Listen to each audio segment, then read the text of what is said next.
हात जोडून कळकळीची विनंती करतो. आजूबाजूवाल्यांना सांगा, पैसा पाणी मिळतंय मिळू द्या, काही प्रॉब्लेम नाहीये. कोणी आपल्या खिशातले पैसे देत नाही, कोणी आपल्या ताई आपल्या कोणी खिशातले पैसे देत नाही, लक्षात असू द्या.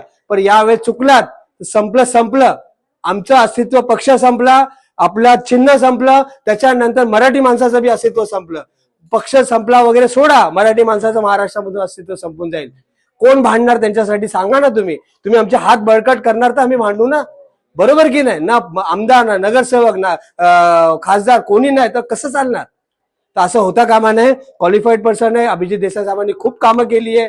कोरोना काळामध्ये लोकांच्या डेड बॉड्या DY पाटील सोडत नव्हते, त्यांचे व्हिडिओज बघा.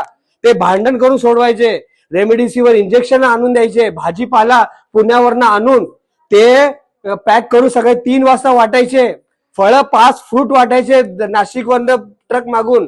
2 वेळा करोना झालाय साहेबांना, 2 वेळा करा. आम्हाला लाज वाटते की त्यांचा जीवन मरणाचा प्रश्न होता. मग अशा समाजसेवेला करणाऱ्या व्यक्तीला तुम्ही मतदान करणार का? 5 वर्षाच्या तोंड दाखवलं नाही, ज्यांनी 2000-3000 दिले, संपलं का? एका दिवसाचा खेळ, फक्त एका दिवसाचा खेळ, त्याच्यानंतर काय? तर असं होता कामा नये. तुम्ही त्यांना मतदान करा, एक मतदान करा अभिजित देसाईंना. आमचं अस्तित्व टिकवा, मराठी माणसाचं अस्तित्व टिकवा. धन्यवाद. ही शेवटचं आहे, आम्ही येतो इकडे, परत येणार नाही. 15 तारीखला रेल्वे इंजिनला या बटनाला अभिजित देसाई साहेबांना विसरू नका. हात जोडून सगळ्यांना विनंती करतो. आपल्या अस्तित्वाची शेवटची लढाई आहे. धन्यवाद.